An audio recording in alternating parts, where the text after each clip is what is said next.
Greetings, petrolheads. Welcome back to Automation, the car company tycoon game. Today, I'm gonna be displaying the Athena UL2?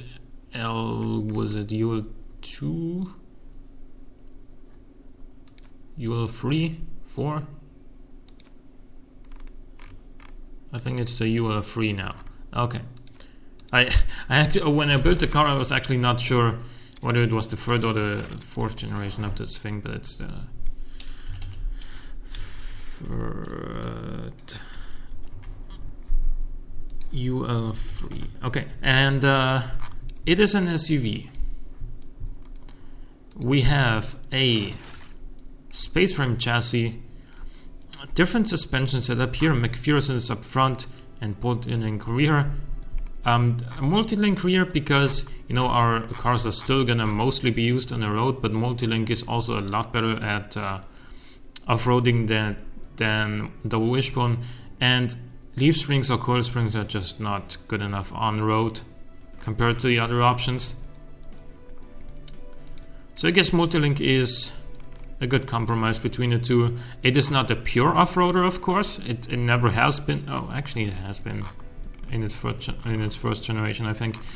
But yeah, it is not a pure off-roader, but it can still do pretty well off-road.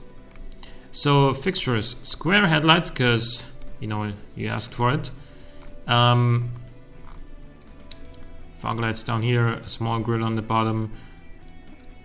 I'm content with how this front end looks. I think, especially because this front end is so square that you can really only go for square headlights to match that. On the rear, I have something a little bit fancier, something inspired by stuff like early 90s cars like the Nissan S13 or S14. And Honda Integra, and yeah, then we have some dual exhaust or quad exhaust on the back. Yeah, okay. It is all-wheel drive, of course. That's pretty much the only way we could make this thing work, and the only option that makes sense. Under the bonnet is a new V8, the Kronos V8 Mark 1, and the Kronos is gonna be the replacement for the Rhodos V8, and also gonna, for now at least, take the place of the Colossus V8, because we gotta move on. It's different times call for different measures. We still wanna have V8s on our lineup, but we probably can't afford to be running like 6.5 liter V8s anymore. 5.2 is still decently big, but it is also, thanks to the now 4-valve per cylinder setup with the dual overhead cams and different tuning, it is now also more efficient. It's not an eco engine, but there is a noticeable improvement. 30 cam profile, very flat torque curve, naturally aspirated here. Because, if I was going purely for efficiency, I would make this thing twin turbocharged, but come on. A 5.2 liter twin turbo V8 in an SUV in 1991? No, just no. Multi-point EFI, as I said, running on regular fuel. Leaner fuel mixture than in the past. Long turbo headers. Reverse flow mufflers. 270 horsepower.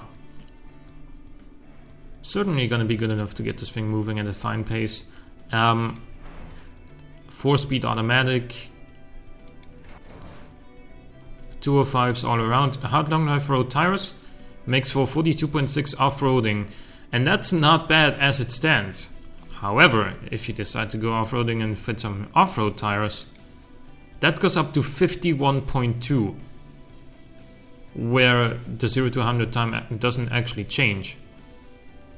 So that is really, really solid, I think.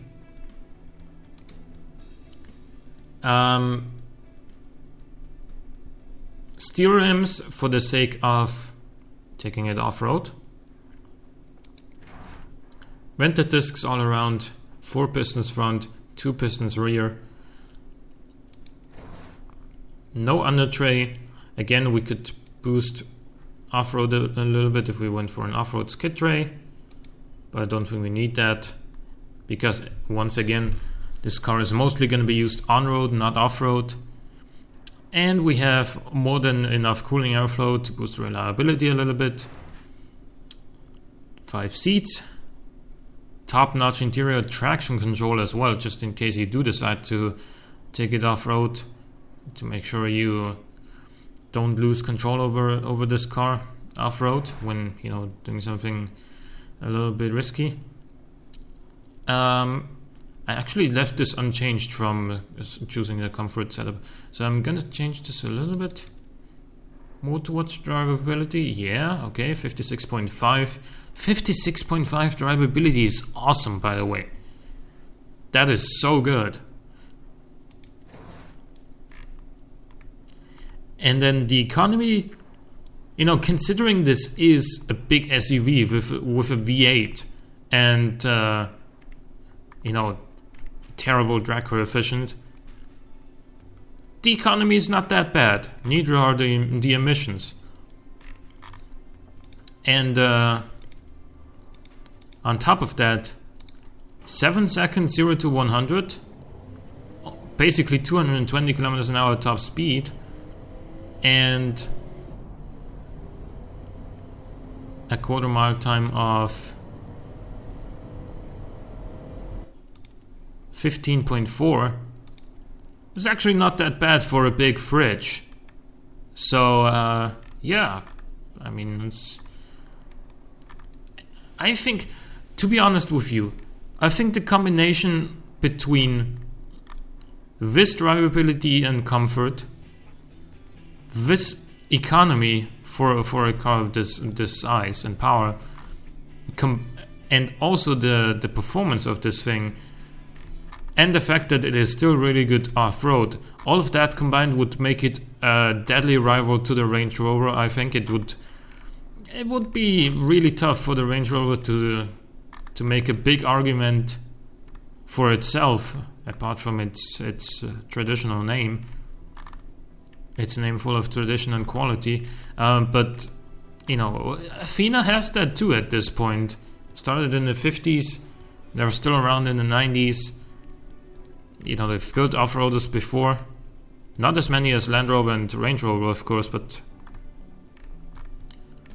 they've done it before. They know what they're doing, and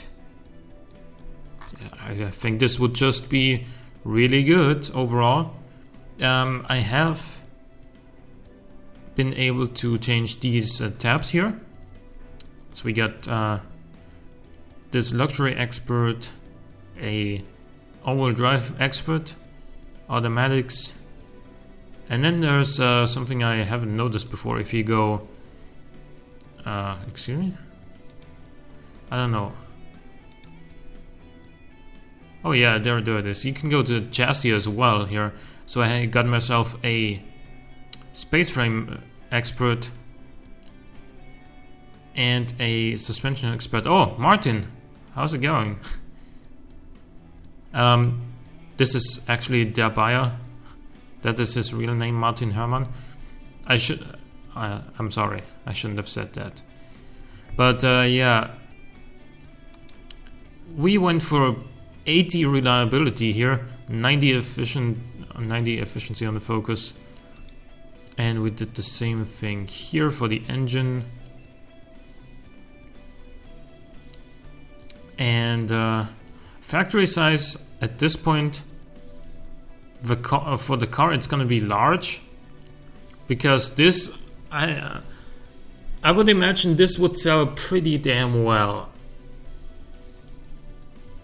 compared to our other cars, because in the 90s SUVs are starting to become a little bit more noticed, not really as popular yet as they are today, but you see more and more people driving them. But of course, the real boom, if you will, in SUV purchases really only came in the mid 2000s or so. Ever since pretty much every car manufacturer in the world decided to make one.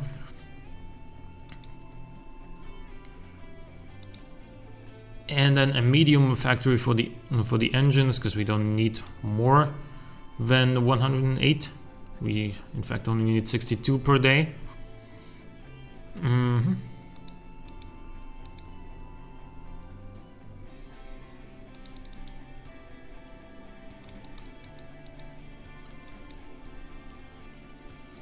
If we go with tooling quality, that would up the cost from 3,415.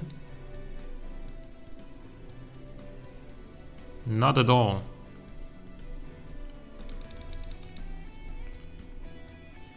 Oh, yeah. I was going for the shifts instead of to 4,265. How much would that change the price?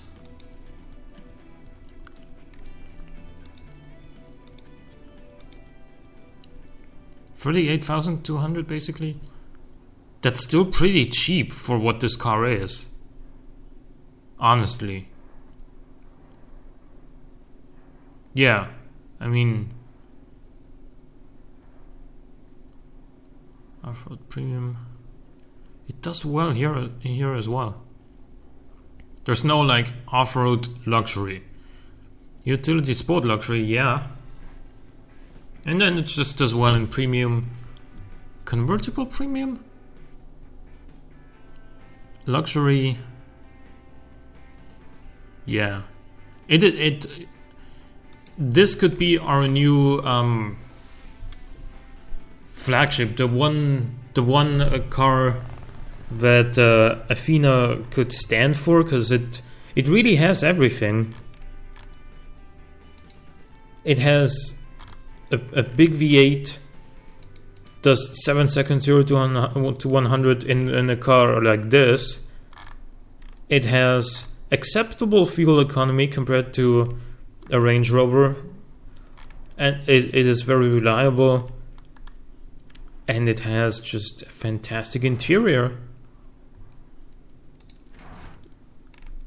And on top of all that, it's not even that expensive. I mean, if this car has everything that this brand stands for, and yet it's not even that expensive, man, I think this could be the new main selling, the new top seller in our brand, I guess.